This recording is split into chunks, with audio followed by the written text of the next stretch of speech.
Muito boa tarde a todos os espectadores para o nosso primeiro congresso online de empreendedorismo e inteligência comercial. E hoje esse entrevistado especial é Manuel Pessoa, que estudou em Harvard, doutor em Direito Econômico pela USP, mestre em Direito Constitucional, especialista em negociações complexas, advogado, professor, palestrante. E também ele ajuda profissionais a crescerem exponencialmente no Brasil e no exterior. Muito obrigada pelo aceite, Emanuel. É de grande valia sua Ah, contribuição com tá. os nossos espectadores e participando de algo tão inovador, de algo tão disruptivo dentro de uma carreira que é tão formal que não pode ser mercantilizada. Obrigado, Gabriela. O prazer é todo meu. Como você sabe, eu sou daí. Quando eu voltei do meu mestrado em Harvard, eu até passei alguns anos em Fortaleza, mas na época o mercado não absorvia o tipo de trabalho que eu fazia. Na verdade, você sabe que acontece com você porque eu já sei, muita gente joga contra, né? E Já a gente tem sabe mais os gente. bastidores. É isso. Tem mais gente que joga contra do que joga a favor, né? Acho que as pessoas, quando elas percebem que existem players novos, têm condições de ser disruptivas, as pessoas querem jogar contra. Então, eu acabei aceitando uma proposta para ser sócio de um escritório aqui em São Paulo e vim. Mas hoje eu sempre tive a pegada de ser dono, reabrir o meu, né? Coisa boa. Isso é muito bom. Eu acho que se fosse tudo aceitável, estaríamos na nossa zona de conforto, né? E como gostamos de inovar, de se reciclar, de buscar essa disrupção mesmo, faz parte do processo enfrentar todos esses bastidores. E meus parabéns pela escolha de se desafiar em São Paulo e buscar pessoas que acreditem no seu trabalho, que efetivamente é reconhecido, inclusive no exterior. É isso que vale a pena. Me fala da importância, já que o nosso tema é o estilo de negociações, o método Harvard de se negociar, e qual a importância dessas negociações no dia a dia da advocacia, já que tratar de honorários é tão desafiador, você agregar valor à nossa carreira é mais ainda impactante quando o teu cliente não reconhece, muito menos a sociedade. Gabriela, eu acho o seguinte, tem algumas vertentes que às vezes as pessoas elas acabam não notando. A vertente número um é que, como profissionais liberais, a gente tem que ser vendedor, tá? Então, a não ser que você seja funcionário de alguém e que nesse ambiente você não tenha nenhuma responsabilidade por captação, a gente sempre tem a necessidade, nós mesmos, de estarmos buscando como a gente vai ganhar o nosso dia a dia. E para a gente poder, para a gente fazer isso, para a gente conseguir chegar lá, a gente precisa criar mecanismos pelos quais a gente convença as pessoas que o nosso trabalho é um trabalho de qualidade, que é um trabalho que as pessoas podem confiar. Especialmente quando você é um upstart, né? Uma pessoa que não vem do eixo, que é uma pessoa que você não tem a família posicionada, ou você não subiu num grande escritório para depois ficar conhecido, você precisa aplicar meios que permitam que as pessoas realmente te conheçam. Porque se você não tiver isso, as pessoas não vão efetivamente te contratar. Então, Verdade. imagina, eu vejo aí que você tá lidando aí um pouco com o direito da inovação. De vez em quando eu vejo algumas coisas que você coloca. Então, imagina o seguinte, tem muitos escritórios em São Paulo que fazem isso. Existem outros escritórios em outros estados que até prostituem preço. Então, por que uma pessoa aí vai confiar em você que eles não conhecem, se eles podem confiar num cara que eles veem na mídia, etc. Então, você, de certa forma, você está sempre negociando, você está tentando criar relacionamento, você está mostrando que é do interesse dele lidar com você. Isso é um ponto, o seu primeiro ponto. A segunda vertente, que é depois que você conquista o cliente, é a maneira que você trabalha. Em primeiro lugar, no Brasil, você litiga praticamente todos os conflitos de interesse. Nos Estados Unidos, de cada 100 disputas comerciais ou individuais, só 3 chegam ao judiciário. Então, como lá só chegam 3 no judiciário, é porque as pessoas fazem negociação antes de tudo. Então, o mais comum são visitas a escritórios dos outros para negociar o tema em disputa. Quanto aos honorários, o fato é que às vezes as pessoas não entendem uma coisa. É muito mais fácil as pessoas valorizarem produtos do que as pessoas valorizarem serviços. As pessoas não valorizam serviços porque você não toca serviços. Então, é muito mais fácil você convencer alguém a comprar um imóvel lustrado de ouro por uma fortuna do que essa pessoa pagar uma ação judicial que vai resolver um problema de conflito societário da vida dela, que ela vai ganhar 10 vezes mais. Porque produtos são tangíveis e serviços são intangíveis. Então, quando você aprende a negociar, você está tentando desfazer esse gap. Porque esse gap ele é uma das coisas que mais atrapalha o profissional liberal receber o pagamento. Coisa boa. Agradecer a participação do delegado Barreto, que já foi um dos nossos entrevistados. Ele que promove essa parte de investigação criminal, também crimes cibernéticos, me auxiliou bastante quando houve uma clonagem, né, do meu WhatsApp. Muito obrigada. Clonaram seu WhatsApp? Sim. Passagem do ano. Tu imagina aí. Atenção. Clonaram de um amigo meu ontem aqui em São José dos Campos e levantaram uns 40 mil pedindo dinheiro para os amigos. Para mim também foi média de uns 5 a 10 mil. Complicado. Mas aí você tem até um post meu explicando passo a passo e eu vou lançar a entrevista ajudando aí outras pessoas. Legal. E fala por que as negociações, principalmente com os advogados, negociam seus honorários com os clientes geralmente falham.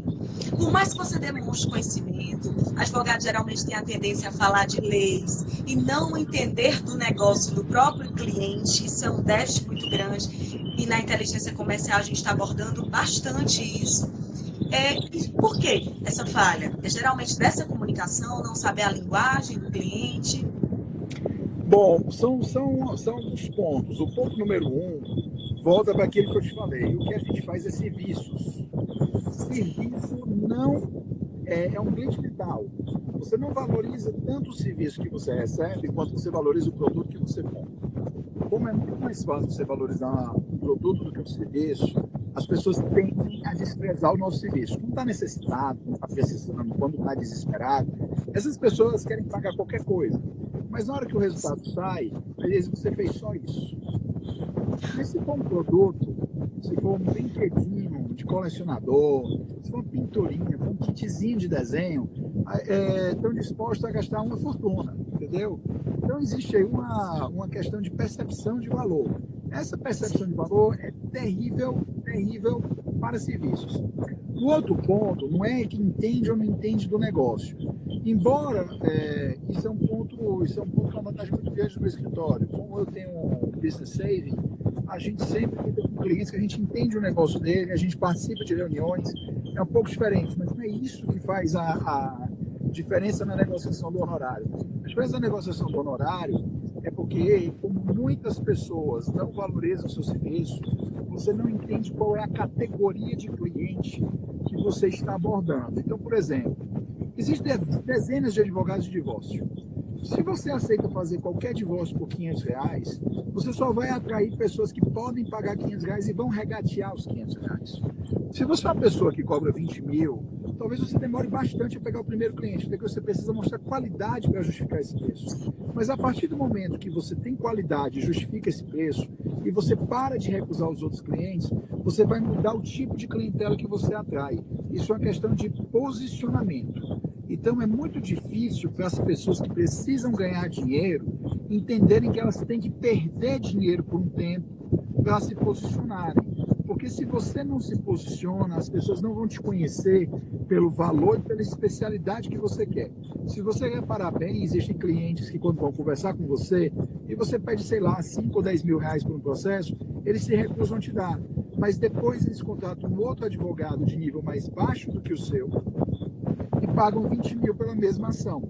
Porque o posicionamento que você tem é um posicionamento de 2, 3 mil. E o posicionamento que o outro cara tem é um posicionamento de 20.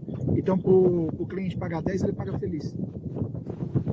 Aí vem uma mudança de mentalidade também. A tua crença de capacidade e merecimento tem que estar bem arraigada, né?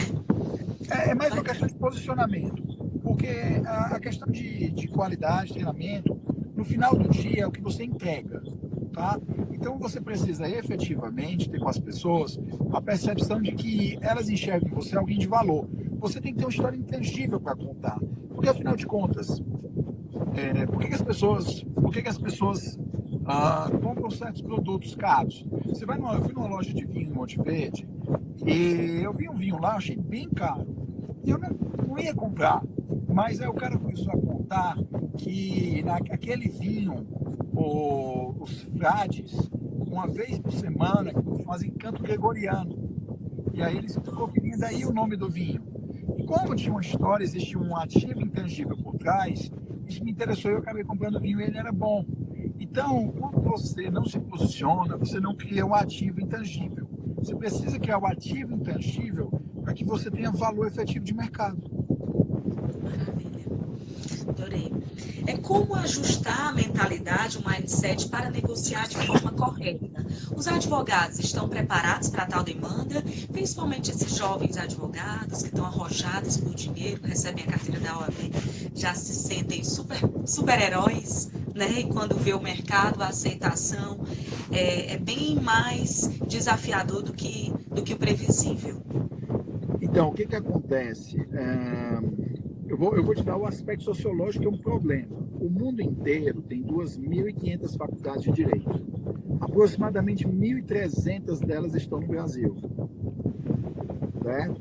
Os Estados Unidos inteiro não tem 200 faculdades de direito. Isso faz com que, obviamente, o preço do profissional desabe. Por exemplo, quando você aumenta o número de desempregados, o valor do comércio cai, o valor de motorista cai, o valor de ajudante cai, tudo cai. No caso do advogado em particular, como existe um excesso de faculdade de direito, o valor deles cai. Se você reparar bem, tem escritórios aí em Fortaleza, que a gente não, acho que nem pode citar o nome para não ter problema, mas que pagam para o advogado júnior, são escritórios gigantescos, com filiais em várias capitais. Paga para o advogado júnior R$ 1.200, R$ 1.300, R$ 1.400. Certo? Então, essa questão que você fala do jovem, negociar e tudo, isso passa por um outro problema. Normalmente, existem dois tipos de negociadores, que são os dois tipos errados. Você deveria ser um terceiro tipo. Mas os dois tipos errados são mais comuns, é o negociador duro e o negociador mole. O negociador duro é aquele que bate o pé, é só o que ele quer, ele não admite de maneira nenhuma ceder, e ele faz tudo para a outra parte ceder, porque a outra parte quer preservar o relacionamento. E essa outra parte, normalmente, é o negociador mole. É o cara que aceita tudo, aceita todas as condições, trabalha por pouco dinheiro, trabalha demais e tudo, porque ele quer preservar a relação na esperança de, no futuro, atingir os interesses deles. Mas isso não vai acontecer. Por que isso não vai acontecer? Ele não consegue isso porque, à medida que ele é mole, que ele aceita qualquer coisa, as pessoas percebem isso e se ajustam a essa situação. Então, as pessoas vão sempre querer explorá-lo. Então, se eu tenho uma pessoa que aceita trabalhar R$ 1.500 por mês, 10 horas por dia no meu escritório, é muito difícil que eu queira aumentar o salário dessa pessoa, porque eu sei que ela cede, que ela precisa. Então, enquanto as próprias pessoas não se posicionarem nesse sentido, elas não conseguem evitar. Aí você entra num conflito de necessidade. Às vezes, essas pessoas são pais de família, são trabalhadores, ou pessoas de posições mais simples, que elas precisam do dinheiro. Então, aí você tem um choque que torna difícil ele conseguir negociar adequadamente o horário. Então, ele tem que conseguir ter um pouco de fôlego para aguentar se posicionar. Então, assim, a questão do jovem que você fala, tem um problema adicional. A inexperiência dessas pessoas faz com que elas efetivamente acreditem que, se elas receberem qualquer coisa, vão provar o valor delas e amanhã vão cobrar mais. Não vai. Porque quando você vai ao supermercado e você se acostuma que a Nutella custa R$ 15, se amanhã ela custar 30, você vai comprar o Cassinô, você vai comprar o Ioiô 30, você vai mudar de coisa. Então, é muito cuidado como você deixa o seu primeiro posicionamento, como você ancora o preço do seu serviço. Perfeito. E me explica os 7 elementos da metodologia Harvard de negociação. Tá, vamos lá. O primeiro ponto é que, assim, essa é uma metodologia que ela foi desenvolvida pelo programa de negociação da Universidade de Harvard, certo? Então, como é que funciona esse programa, essa metodologia? Essa metodologia se baseia no fato de que sempre que você vai se preparar para a negociação, você precisa analisar 7 elementos que são comuns a todas elas. O primeiro elemento que passa normalmente batido para quase todas as pessoas é que as pessoas não sabem analisar o interesse da parte contrária. Como é que as pessoas não analisam o interesse da parte contrária? As pessoas, em geral, quando elas vão negociar com o outro, elas não se preocupam com o que o outro quer. Elas se preocupam só com o que ela quer. Então, se você vai negociar com o cliente, você não está preocupado com o que o cliente espera ou quer de você. Você fica preocupado com quanto você quer receber de honorários e quantas vezes. Isso é um problema, porque ninguém quer agradar primeiro antes de ser agradado. Então, se você não descobre o interesse real da outra pessoa e não trabalha sobre o interesse dela, você efetivamente vai ter uma situação de conflito, porque os interesses são díspares. E um outro ponto é que a maioria das pessoas não manifesta os seus reais interesses. A maioria das pessoas manifesta posições, ou seja, elas só dizem, elas não explicitam. Quando elas realmente são indagadas por que você quer isso, as pessoas elas mudam completamente de patamar. Você pode reparar que não adianta numa briga você dizer para alguém se acalmar. Ninguém nunca se acalmou porque mandou ficar calmo. Mas se você perguntar para uma pessoa... mais raiva. Exato. É igual alguém que está brigando e dizer, tá louco. A pessoa fica tá louco. Certo? O que faz você efetivamente mudar o patamar da discussão com qualquer pessoa é perguntar por quê. Se você perguntar por que você quer isso, você vai fazer a pessoa ter que te explicar os fundamentos dela. E ao descobrir os fundamentos dela, você pode verificar que, na verdade, ela quer uma coisa completamente diferente. Então, muitas vezes, alguém diz que quer um aumento. Você vai perguntar assim, mas você quer um aumento? Tudo bem, todo mundo quer um aumento, mas por que você quer um aumento? A pessoa, às vezes, na verdade, ela não quer aumento. Ela vai dizer que o preço do almoço na cantina aumentou. Então, não é o aumento que resolve. Podia aumentar o vale-refeição. O vale-refeição tem os descontos lá do programa de apoio ao trabalhador e a empresa não sofreria nenhuma perda com isso. E os dois estariam satisfeitos. Mas só dizer eu quero um aumento porque eu quero, não faria com que o chefe dissesse eu não posso te dar o aumento. Mas você quer o aumento para aumentar o vale-transporte, eu posso te dar o aumento que é o desconto do programa de amparo ao trabalhador. Então, primeiro, sempre é o interesse. O segundo são opções. As pessoas, normalmente, elas não entendem que quando elas estão debatendo com alguém, conversando com alguém ou qualquer coisa, elas acham que a situação é um tudo ou nada, que é aquilo ou mais nada. Se você parar para pensar em dois irmãos brigando por uma laranja, você imagina que os dois querem a laranja. Eles se estapeiam, o mais forte vai ficar com a laranja. Na verdade, o mais fraco só queria a casca da laranja para fazer um bolo. Se eles tivessem conversado e gerado opções, eles teriam conseguido chegar a um acordo comum. Mas pelo fato de eles não terem tido a capacidade de discutir opções, isso acontece. E daí vem um ponto muito importante. Como é que você se sente, Gabriela? Como é que você se sente quando você recebe o ultimato? Não gosto muito, não. Não sei que você estivesse namorando alguém. Na hora que você namora essa pessoa diz ou faz ou acabamos. Mesmo que você quisesse... Odeio quem quer me dar ordem. Exato. Mesmo que você quisesse fazer, você vai dizer acabamos. É isso Pelo mesmo. simples fato de que as pessoas não toleram ultimatos. Porque nós somos animais. E os animais, eles têm um mecanismo chamado, quando eles se sentem ameaçados, e o ultimato é uma ameaça, chamado fight or flight. Ou você escapa ou você entende. Ou a pessoa não quer conversar com você e vai fugir da conversa que você quer ter, ou a pessoa vai brigar com você. Então, se o cara veio te dar ultimato, você acaba o relacionamento. Agora, imagine uma situação diferente. Você não quer comer brownie. Não quer. Mas chega aquela menina na porta com uma caixinha de brownie e diz para você que tem um de brigadeiro, tem um de chocolate, tem um de leite moça, tem um de morango, qualquer coisa. O jeitinho. Leitinho, o que for. Existe um mecanismo O natural. jeitinho. Não, esquece o jeitinho. Um jeitinho, né? Não. Se Esquece o jeitinho. Esquece o jeitinho. Existe um mecanismo mental que faz com que sempre que nós somos confrontados com opções, nós queremos escolher uma das opções. Você talvez não queira nenhuma, você desista. Mas você vai pensar a respeito delas. Se fosse o ultimato, você nem quer pensar no assunto. Mas se você receber uma opção, você começa a querer pensar nas opções. Mesmo que no final você não decida por nenhuma. Eu mudei o teu mindset. O teu mindset de me cortar para você não, virou um mindset de analisar se alguma daquelas opções é boa para você. Verdade. É um twist mortal carpado. Então, se você vai com um cliente e você chega para o dizendo 10 mil, 20 mil, 30 mil ou nada. A gente oferece para o cliente. Você pode pagar 30 mil à vista, 35 parcelado. Você pode pagar 30 por esse serviço, 35 agrega o outro. Quando você começa a dar essas opções ao cliente, você muda completamente a mentalidade dele. E na mudança de mentalidade que você gera no seu cliente, você faz ele começar a ponderar as opções. E às vezes ele não queria ponderar. Porque ultimato não é só quando você levanta o dedo, bota o dedo na cara ou fala é tudo ou nada. Mas se você disser é 30 mil, a resposta é sim ou não vale a um ultimato. Então você precisa evitar os ultimatos. Porque a não ser que a pessoa queira muito o seu serviço.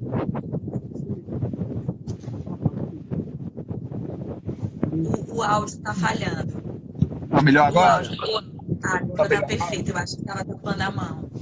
Provavelmente. Você desculpa. Você dar opções. Então, assim, se você dá o valor mais alto com certa opção, se for baixando, você vai diminuindo os seus serviços. Seria um exemplo prático para a advocacia? Seria um exemplo prático. Você está dando opções para a pessoa. Então, assim, agora você, quando dá opções, você tem que saber qual é o seu limite, né? Você tem que entender até onde você pode ir, tá? Porque tem gente que não sabe até onde ir. Tem gente que sofre do vício do jogador de pôquer. O que é o vício do jogador de pôquer? Você começa apostando. Como a aposta é baixa, R$5, você vai jogando. Quando você vê, você já perdeu 500. Aí você pensa, se eu colocar mais 5, eu recupero os 500. E nessa de colocar mais 5, você vai acabar colocando mais 500. Quando você vê, você perdeu 1.000. Aí você pensa, vou botar 100 agora que eu recupero tudo de uma vez. Aí 1.100, 1.200. Quando você for ver, você perdeu uma fortuna. Porque as pessoas, elas têm uma tendência a achar que elas sempre vão recuperar as perdas delas. Então você tem que saber o seu limite na hora de dar uma opção. Perfeito. Tá? Sobrou, ainda tem 5 elementos, se você ainda quiser os outros 5. Quero sim! Tá bom. Então o próximo é um elemento que a maioria das pessoas negligencia muito, é legitimidade. Tá? A ideia de legitimidade é que, se você reparar bem, não tem nada que te deixe mais odioso, irritada, do que você achar que você foi vítima de arbitrariedade. Todo mundo aceita perder do jogo, mas você aceita perder se as regras forem cumpridas. As pessoas não aceitam tapetão. Então, por exemplo, se você cobra 5 mil por um divórcio, um cliente que sabe disso, ele vai achar injusto que você cobre 10 dele, se cobrou 5 do outro nas mesmas condições. Então, para justificar o aumento, você tem que dar algum motivo, um critério objetivo. Meu tempo diminuiu, meu escritório cresceu, seu caso é mais complicado. E não só dizer que é isso e pronto. Isso e pronto é arbitrário. E a arbitrariedade incomoda todas as pessoas. Tanto é que a gente pode não gostar de multa de trânsito, mas se for por causa da regra, a gente fica puto, mais paga. Mas se for o guarda que está com raiva da gente, discutiu com você qualquer coisa um dia e te dá a multa, você não aceita. É isso mesmo. O próximo elemento que as pessoas também não pensam muito é relacionamento. É muito difícil, se você reparar bem, a maioria dos advogados bem-sucedidos tem clientes de longo prazo. E a maioria dos não bem-sucedidos só tem clientes de curto prazo. É gente que só trabalha com ele uma vez, mesmo que ele entregue um serviço de alta qualidade. É porque você não sabe responder os e-mails, você não sabe atender, você não sabe conversar, você não cativa. Então o relacionamento ele precisa ser muito cativado e conservado. Porque as pessoas querem trabalhar com quem elas gostam. As pessoas querem trabalhar com quem elas admiram. Então, se você pode ser o maior talento do mundo, se não gostarem de você, não trabalham com você. Então, o relacionamento é uma parte muito importante disso. Eu estou fazendo um resumo porque eu percebi que os outros eu tinha dado uma boa esticada. Perfeito, está ótimo. O próximo são as alternativas. Se você vai para uma negociação sem ter um plano B, e o plano B não é com o mesmo cliente são opções. A alternativa é, eu preciso de 10 mil reais para fechar o meu mês. Se eu não fechar com esse cara, eu não tenho nenhum outro cliente para conversar. Se isso acontecer, você vai fechar com 1.000, porque você está desesperado.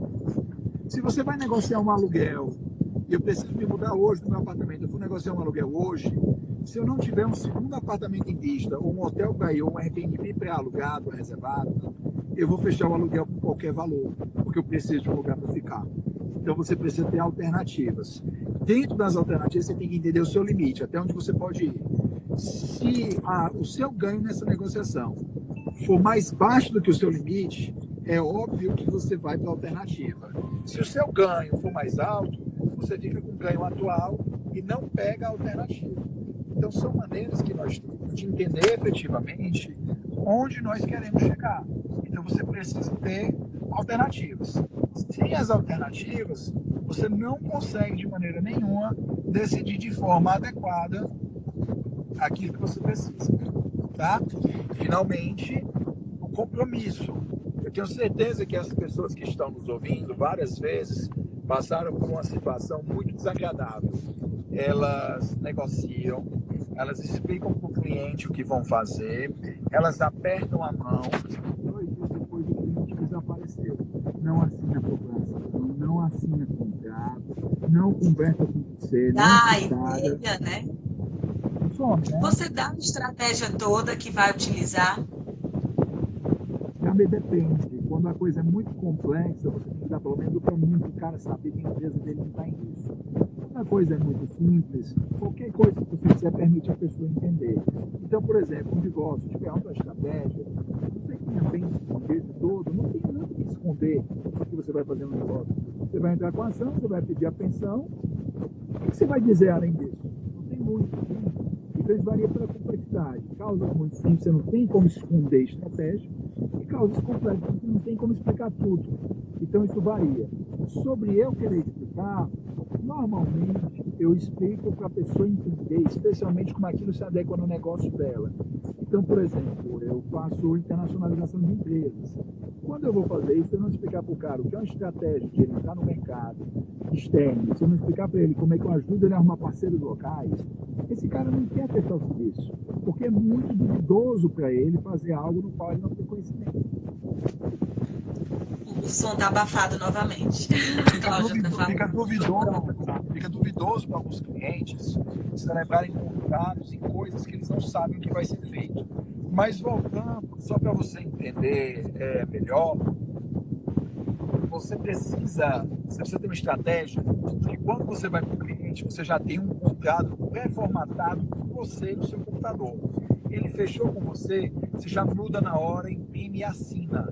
Porque se você não fizer isso e disser, vamos assinar outro dia, ele vai pensar 2 vezes, ele vai fechar com outro advogado, alguém da família, algum amigo vai dizer que conhece alguém melhor do que você, e você roda. Verdade. E você roda. Sim. Então você precisa fechar na hora. Maravilha. E o último é comunicação. Comunicação. Tá?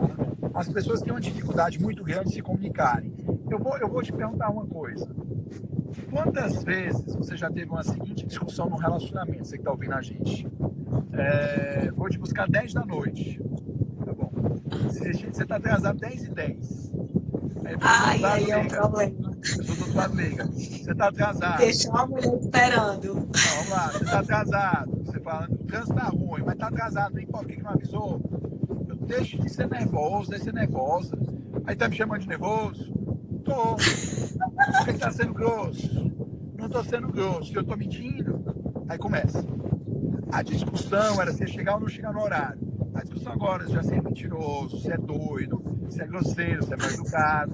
Daqui a pouco se gosta da mãe, entendeu? Então, assim, esse tipo de coisa é um problema de comunicação. E o problema de comunicação, ele é muito mais intenso do que isso. Por exemplo, eu dei um curso de negociação ontem, dei anteontem também aqui em São Paulo, e vou ministrar mais um hoje, tá? Eu fiz um exemplo de anteontem, havia um médico, eu dei um apagador para ele, eu disse para ele, doutor, você pega esse apagador e rebola no mato. E aí perguntei para ele me dizer o que ele entendia. Só um segundinho que eu tenho que descer do táxi também. Tá bom. É que o tempo voa. Agradecer o Paulo, do Criptomoedas Fácil, que já foi um dos nossos entrevistados também, falando sobre blockchain. Muito obrigada por estar nos ouvindo e nos acompanhando aqui com esse tema tão peculiar, que é um jeito Harvard de se negociar. Só um minutinho, Gabi, eu tô só saindo aqui do Tá. táxi. Só licença.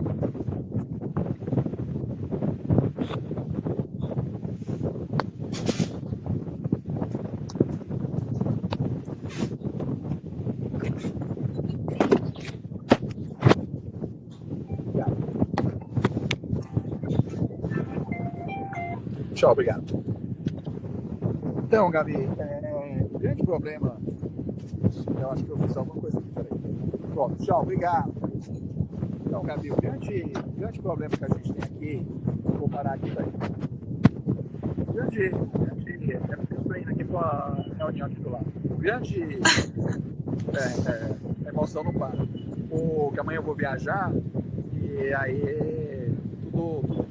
Então, o que eu estou te falando é assim, o grande problema da comunicação, nesse caso, é que se você parar para ver, ele não conseguiu entender o que eu ia falar.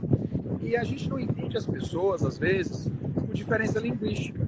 Então, quem é cearense entende claramente que o rebola no mato é jogar uma coisa fora. Mas o paulista vai entender que você está literalmente mandando a pessoa rebolar no mato. E eu nem vou começar a falar se você for diferenciar biscoito de bolacha aqui em São Paulo. Porque aqui o biscoito é bolacha. Se a gente disser para eles que é biscoito, eles entendem que é outra coisa. Entendeu? Então, assim, esse tipo de coisa afeta muito. E as pessoas vão ter muito cuidado com a maneira que vão se comunicar. Então, vamos imaginar aí, já que a gente está fazendo uma live, tem mais gente de Fortaleza, eu acredito, vamos imaginar a seguinte situação. Imagina que tem 600 pessoas, Gabriela, que estão doentes com H1N1 e estão hospitalizadas lá no São José, tá? E essas 600 pessoas, a gente sabe por um fato que 400 delas vão morrer. Se a gente sabe por um fato que 400 delas vão morrer, imagine o secretário de saúde indo anunciar isso. Ele tem duas opções. Ele pode chegar e dizer, prezados cearenses, gostaria de comunicar a todos vocês que temos 600 pessoas doentes no Hospital das Clínicas e dessas 600 pessoas, 400 vão morrer. O governador não se elege nada, nunca mais, acabou a carreira política desse cara e você espalha o pânico na população. E o vírus pode estar super contido. Se ao contrário ele disser, gostaria de avisar vocês que nós temos 600 pessoas doentes no Hospital das Clínicas, no São José, e 200 vão sobreviver. Você mudou completamente a mensagem. 200 vão sobreviver, você muda uma mensagem negativa para uma mensagem super positiva.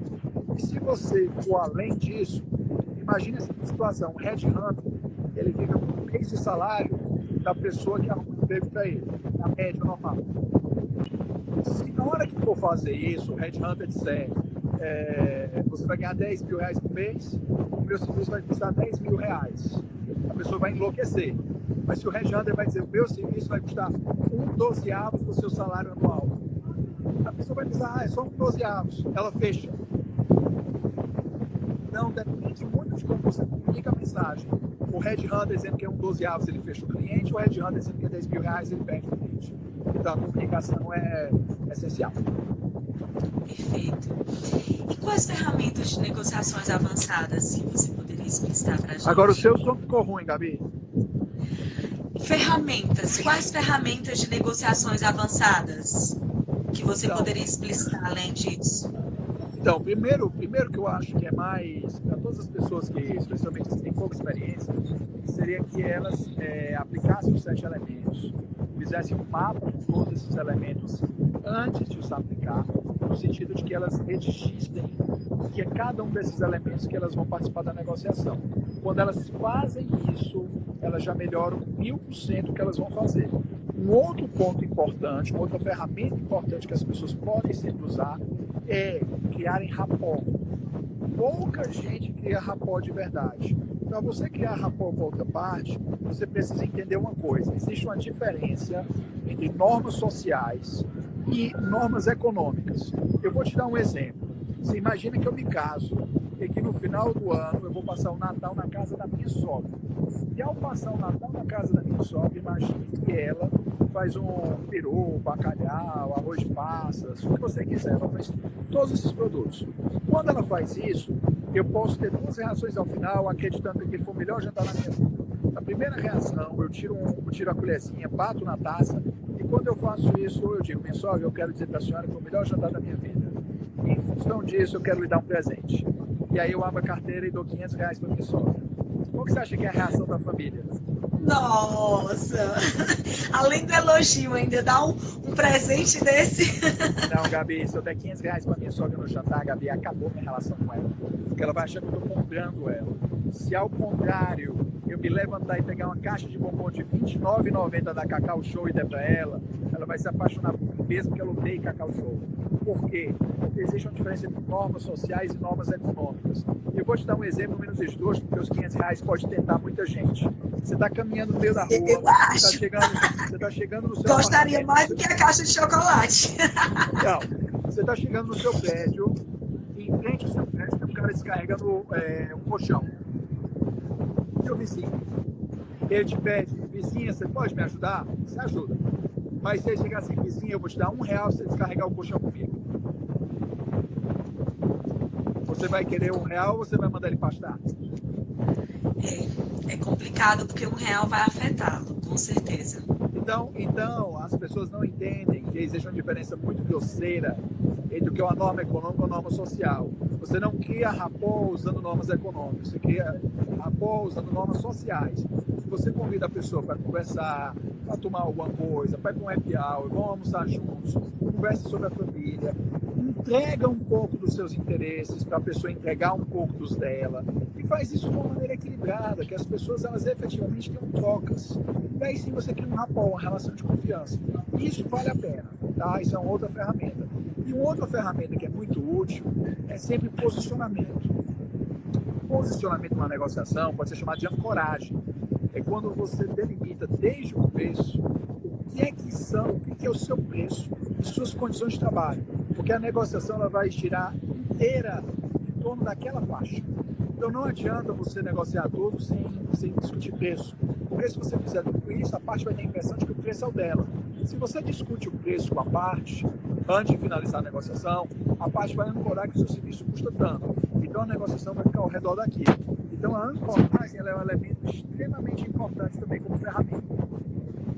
Maravilha.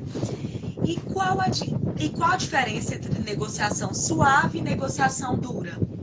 Então, a gente falou um pouco mais cedo, a negociação dura é aquela pessoa que não está nem aí para manter um bom relacionamento.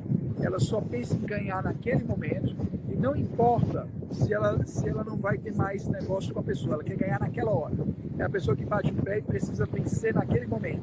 Ela não é uma pessoa que, numa negociação, ela faz algo que seja bom para os dois, que gera valor para os dois.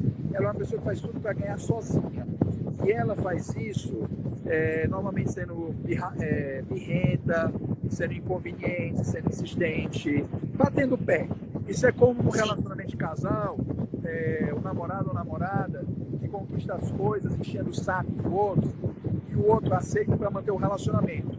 As pessoas que cedem os seus interesses para preservar um bom relacionamento com outra parte se chamam negociadores suaves. São os dois negociadores péssimos. Eles não servem para gerar valor de longo prazo. Um, porque vai brigar com todo mundo, ninguém vai querer fazer negócio com ele depois, e o outro, porque todo mundo se aproveita dele. Então, você tem um negociador principiológico. Principiológico que usa esse método que a gente está conversando e vai explicando efetivamente na situação o que você faz para gerar valor. Então, a sua preocupação, ela não tem que ser uma preocupação de ganhar do outro. A sua preocupação tem que ser uma preocupação de gerar valor. Então, à medida que você gera valor, você efetivamente consegue cativar as pessoas, tá? Para o que você tem de interesse. Perfeito. Há algumas técnicas ou exemplos para lidar com pessoas difíceis na negociação? Vou te ouvir. Há algumas técnicas ou exemplos para lidar com essas pessoas difíceis na negociação, estilo uma negociação dura? Muitas. A mais extrema é abandonar a mesa. Vai embora, certo? Essa é a mais extrema. Tipo, tem pessoas, Gabi, que só entendem o poder da força. Elas acham que você está ali, você é uma pessoa submissa a elas. Isso não é verdade. Então, quando você deixa claro que não vai ceder, você deixa muito claro que entende o jogo, essas pessoas se sentem constrangidas e abandonam o que elas fazem. Mas a melhor tática é a construção de rapport e você orientar o tempo inteiro a discussão com perguntas como por quê? Então, quando bateu, eu quero isso, você fala, tudo bem, Por que você quer isso? Porque na medida que você faz isso, você obriga as pessoas a se justificarem. E pessoas que são clientes não têm justificativa, elas são forçadas a explicar. E à medida que elas explicam, expõem em voz alta o ridículo das posições delas, elas mesmas abandonam. Porque ninguém se submete ao ridículo próprio. Verdade. E ela também vai estar trazendo ideias para dentro da negociação, né? E você pode utilizar isso ao seu favor. Sim, através do rapport. Exato. Mas sempre, a principal coisa que você faz é perguntar por quê. Perfeito. Se você perguntar por quê, você quebra as pernas de uma pessoa chata. Me fala um pouco sobre os comportamentos que devemos nos adequar para uma negociação de qualidade. Principalmente os jovens que estão inseguros, que estão cegos por dinheiro, querendo essa ascensão efetiva na profissão, até para ter um número X de clientela. Como se comportar e ter uma negociação de qualidade? O grande problema que você falou das pessoas mais jovens é ansiedade, certo? Pessoas ansiosas, elas perdem qualquer negócio. Eu faço um exemplo paralelo de comida. Se você for cozinhar um bolo, você pode até aumentar a temperatura do bolo, o bolo fica pronto antes. E vai queimar do lado de fora.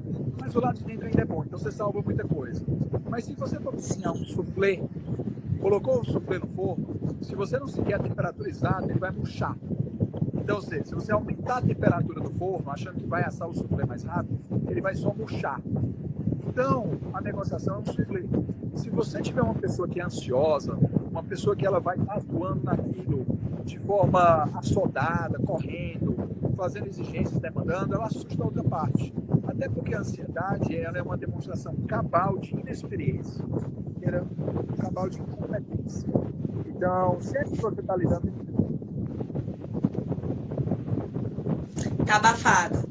Sempre que você está lidando, agora com sim. pessoas ansiosas. Você não tem a menor vontade de fechar um contrato com uma pessoa ansiosa, porque você duvida da competência delas. As pessoas ansiosas, elas transmitem insegurança. Então, o primeiro ponto que você levantou, especialmente para os jovens, é controlar a ansiedade.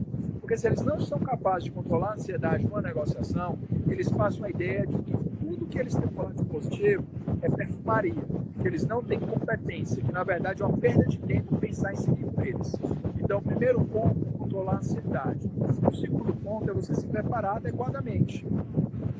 Falhar em se preparar, Gabi, é a mesma coisa que se preparar para falhar. Então, quem não se prepara já falhou antecipadamente. Porque quando você vai conversar com o empresário ele é um macaco velho, especialmente no Brasil. É um cara que se planeja todo o tempo de forma adequada. Ele tem que se planejar para as coisas. Então, ele vai engolir um menino que não tem capacidade. Ele vai engolir completamente um menino que não se prepara para lidar com ele. Então, para se preparar, você tem que estudar o negócio dele, você tem que estudar os temas correlatos, você tem que estar up-to-date com as notícias, você precisa botar numa folha aqueles elementos, você precisa tentar criar um rapport, você precisa entender que você não tem que fechar tudo naquela hora. Então, essas são as principais ferramentas. Preparação e morte de ansiedade, para quem é mais jovem. Maravilha. E para finalizar essa live aqui, olha, eu vou lhe contar, que coisa boa, tanto compartilhar tanta experiência quanto conhecimento, foi de grande valia. Obrigado. Essa sua abordagem e ferramentas práticas e também trazendo para o lado pessoal e profissional para você poder modular dentro da tua carreira e também amenizando os ânimos desses jovens advogados. Um conselho para esses novos profissionais do mercado, quiçá os jovens, aqueles indecisos na profissão. Eu vejo muita gente me procurando por eu estar estudando novas tecnologias, está querendo ver as novas tendências do direito e elas se sentem impossibilitadas. Muitas trabalham em escritórios de advocacia ainda com gestão antiga e que estão procurando desenvolver habilidades para poder entrar nesse mercado diferenciado de um advogado efetivo 5.0. Qual conselho você daria para essa classe que hoje em dia tem que procurar uma inovação no mercado? Gabriela, eu vou colocar para você da maneira mais brutal e honesta possível, até para as pessoas que forem assistir isso gravado depois, absorverem alguma coisa verdadeiramente útil para o dia a dia delas. A coisa que a gente mais encontra na nossa vida quando a gente quer fazer alguma coisa é o que os americanos chamam de naysayers. São as pessoas que dizem que você não vai conseguir. Eu ouvi a minha vida inteira todo mundo me dizer que eu não ia conseguir porra nenhuma. Certo? Família! Hã? E família! Todos os dias eu escuto, você não vai conseguir. Aí que eu fico mais cega com vontade de realizar. Então, Gabi, eu fui... Para quem me conhece, eu estou vendo aqui algumas das pessoas que assistem são conhecidos meus. Eu nasci em condições muito adversas. Isso pode ser um tema de outro dia, ou quem quiser mandar uma mensagem, eu conto melhor essa história. Então, eu sempre ouvi que não. Se eu tivesse ouvido todo mundo, Gabi, eu não tinha feito nada. Eu não ia passar na faculdade de Direito, eu entrei em segundo lugar na Federal, eu não ia me formar. Quando os americanos calcularam meu IRA, para eu ir para os Estados Unidos, meu IRA deu 9,91 no cálculo deles. Eu não ia entrar no mestrado porque era tudo viciado, concurso na época, como diziam, eu fui em primeiro lugar com 21 anos.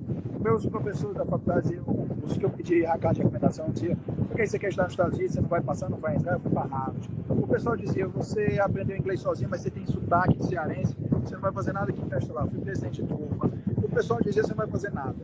Eu já fui 2 vezes esse ano nos Estados Unidos para trabalhar, estou indo agora para Dubai, vou para Israel, depois vou para a China. Então, assim, se eu tivesse ouvido qualquer uma dessas pessoas agora, eu era um cara medíocre, encostou na barriga no balcão do Foro de Fortaleza, estava recebendo uma merreca num desses escritórios grandes aí, e estava todo mundo dizendo, isso não vai ser nada, e realmente não tinha sido nada.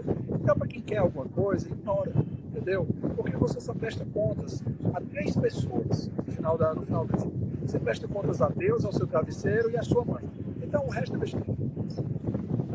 Adorei. Principalmente foi uma injeção de ânimo para mim, através dos bastidores que você já sabe. Ignora todo mundo, entendeu? Por mais, eu estou vendo aí, eu vejo que às vezes é difícil, eu estou vendo que às vezes você chega aí, por exemplo, às vezes você tem um público grande, às vezes você tem um público pequeno, às vezes o pessoal adora o que você posta, às vezes pouca gente vai, mas se você parar, você nunca vai chegar lá. Você só vai saber se você chegar lá se você não parar. Então não para, vai para frente, entendeu? Enfrenta. E se você achar que o lugar que você está fazendo, o esforço está recompensado, vira a mesa, muda de lugar, depois volta, vem, vai. Pivota. Não importa. Porque no final do dia, o mesmo bando de advogados que quando eu morava aí me atrapalhava, hoje me procura. Tá? Fica a dica. Então, vai ficar então, ignora, entendeu? Ignora. Os cães ladram e a caravana passa. Isso é maravilhoso, Emanuel. Eu estou super feliz de ter te entrevistado e que o público, tenho certeza que vai compartilhar e executar muito grandes coisas. Sinta-se sempre convidado a estar conosco. Eu estarei em São Paulo em maio, promovendo 2 eventos e também o lançamento de um dos livros que eu sou coautora. Já se sinta convidada também para estar presente, se estiver em São Paulo, de tantas viagens a trabalho, mais sucesso, mais humildade, acessibilidade e é essa a proposta do empreendedorismo em si, compartilhar conhecimento, experiências e esperar o retorno aí do universo. E é isso que eu te desejo.